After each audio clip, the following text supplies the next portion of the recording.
Good day. Today's lecture is devoted to the assessment of pedagogical conflicts.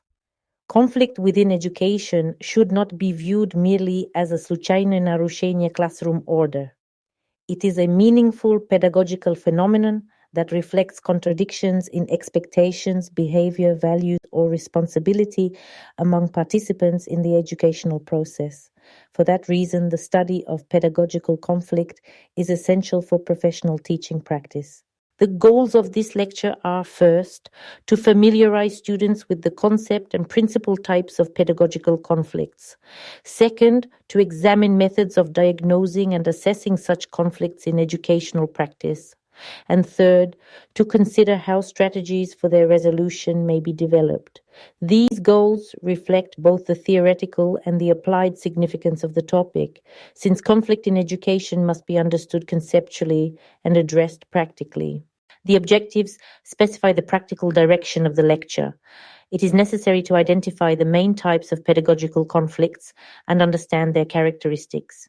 It is equally important to develop the ability to assess such conflicts from the standpoint of teaching practice rather than from emotional reaction alone. A further objective is to prepare students to apply conflict resolution methods in classroom situations in a manner consistent with educational purpose and professional ethics. A pedagogical conflict may be defined as a conflict arising within the educational process among teachers, students, parents, or administrators because of differences in goals, values, expectations, or behavior related to teaching and learning. In simpler terms, it is a form of disagreement or tension that directly affects the educational environment. What makes such conflicts specifically pedagogical is its relation to instruction, discipline, communication, or responsibility in the learning process. Its significance lies not only in the fact of disagreement, but in its effect on teaching and educational interaction. This slide systematizes the principal forms of pedagogical conflict by showing four primary dynamics within the educational environment. The first is teacher-student friction, which usually arises from misunderstanding, disciplinary tension, disagreements over assessment, or differences in personal interaction. The second is student-student dispute, often connected with social differences, competition for status, or disagreement over leadership roles. The third is teacher-parent misalignment, which develops when expectations concerning teaching methods, assessment, or behavioral standards do not coincide. The fourth is internal staff conflict, which may emerge from professional rivalry, differing pedagogical views, or contrasting teaching styles. Taken together, these categories demonstrate that pedagogical conflict is multidimensional. It may arise both within the classroom and within the wider network of professional and stakeholder relationships. This example illustrates a teacher-parent conflict. A student regularly fails to complete homework, while the teacher regards insufficient parental support as one of the contributing factors. As a result, disagreement develops over responsibility for the student's academic progress. The pedagogical importance of this case lies in the contradiction of expectations. The conflict concerns not merely homework itself, but the question of who is expected to provide support and in what form. Proper assessment therefore requires attention to both the immediate issue and the underlying assumptions held by the participants. This case represents a teacher-student conflict. The student ignores the teacher's instructions and engages in off-task communication during the lesson. The source of tension lies in the discrepancy between established classroom norms and the student's actual behavior. Such a conflict should be interpreted carefully. It may reflect lack of discipline, resistance to authority, weak motivation, or problems in communication between teacher and learner. For this reason, assessment must go beyond the visible behavior and consider the conditions under which it occurs. This situation concerns a conflict between students during group work.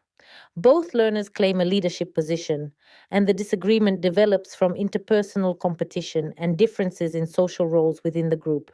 From a pedagogical perspective, this type of conflict is significant because collaborative work often reveals tensions connected with status, influence, and responsibility. Its assessment should therefore take group dynamics into account rather than reduce the situation to a simple personal disagreement. This scheme presents pedagogical conflict as a complex system of interconnected relationships rather than as an isolated disagreement between two participants. At the center of this structure are teachers whose interaction extends simultaneously to students, parents, and the head of the institution. Each of these connections may become a source of tension when expectations, interpretations, or professional requirements do not coincide. The diagram shows that conflict may arise from several causes: organizational disputes and unilateral decision making at the administrative level, misunderstanding of pedagogical requirements in teacher parent relations, and inadequate consideration of students' age and psychological characteristics in teacher student interaction. In this respect, pedagogical conflict should be understood as a multidimensional phenomenon shaped by both objective and subjective factors. Particular importance should be attached to the diagnostic insight presented here. Differences in age, experience, and social position influence how each side perceives the conflict, and consequently, how responsibility for its resolution is distributed. This makes diagnosis an essential first stage in any serious work with pedagogical conflict. This slide identifies four principal methods used in the diagnosis of pedagogical conflicts. The first is behavioral observation, through which changes in interaction, withdrawal, or emotional tension may be noticed in natural classroom conditions. The second is targeted interview, which makes it possible to clarify motives, perceptions, and hidden sources of disagreement through direct conversation with students or parents. The third method is document analysis, including academic records and behavioral reports, which helps relate observable decline to possible interpersonal or external causes. The fourth is the identification of red flags, such as sudden drops in performance, which may indicate the presence of unresolved tension within the educational environment. Taken together, these methods allow conflict to be examined from both immediate and analytical perspectives, making diagnosis more accurate and professionally grounded. This classification scheme presents pedagogical conflict as a phenomenon that may be analyzed according to three criteria: duration, content, and manifestation. From the standpoint of duration, conflict may develop rapidly and explosively, or, on the contrary, remain prolonged and latent over time. In terms of content, several forms are distinguished: educational, organizational, interpersonal, and conflicts connected with rule breaking. With regard to manifestation, conflict may be open, taking the form of direct confrontation, or hidden, expressed through covert resistance, withdrawal, or avoidance. The lower scale is also significant as it reflects the gradual development of conflict from dissatisfaction and difference of opinion to contradiction, quarrel, and finally hostility. Such a taxonomy is valuable because it allows the teacher not only to identify the presence of conflict, but also to determine its structure, intensity, and stage of development. This matrix presents three techniques of conflict intervention, each appropriate to a different pedagogical situation. The first is accommodation or smoothing, whose purpose is to preserve harmony and reduce immediate tension. It is most suitable where temporary relief is needed or where one side recognizes its own error. The second technique is catharsis, understood here as constructive emotional release. Its function is to reduce aggression in a controlled manner, allowing tension to be expressed without further escalation. The third is collaboration, which is oriented toward joint problem solving and a mutually acceptable outcome based on trust and agreement. Particular attention should be paid to the non-verbal aspect of these techniques. Facial expression, posture, attentive listening, eye contact, and measured response all influence how intervention is perceived. In pedagogical conflict, resolution depends not only on the chosen strategy, but also on the manner in which it is carried out.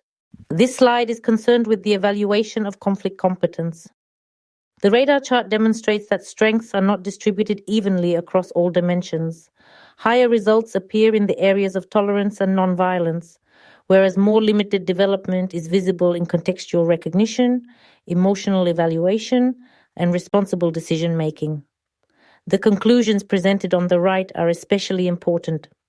Students may report a generally positive attitude toward peaceful interaction, yet more precise diagnostic indicators reveal substantial gaps in practical competence. In particular, the ability to interpret contextual signals, read non-verbal emotional states, and anticipate likely reactions does not arise automatically. It requires deliberate and systematic training. Thus, effective evaluation must distinguish between declared attitudes and actual conflict competence. This final scheme presents conflict work as a continuous cycle consisting of 3 interrelated stages: diagnose, intervene, and evaluate. Its importance lies in the fact that pedagogical conflict cannot be managed through isolated reaction alone. Effective work requires clear identification of the problem, a deliberate form of intervention, and subsequent evaluation of the results obtained. The central idea of the slide is especially significant. Conflict is an inevitable element of human interaction, including the educational environment. The task of the school, therefore, is not to imagine a conflict-free space, but to create structures through which conflict may be addressed responsibly and productively. In this sense, pedagogical practice acquires a developmental function. When conflict is analyzed with precision, managed with intention, and reviewed critically, it ceases to be merely disruptive and becomes a source of accountability, growth, and positive educational change. Several important conclusions may be drawn. Pedagogical conflict is a natural component of the educational process and for that reason must be diagnosed and resolved correctly. Different forms of conflict require different approaches since their causes and participants are not the same. Effective resolution depends on the appropriate use of strategies such as negotiation, mediation, confrontation where necessary, and educational influence aimed at restoring constructive interaction.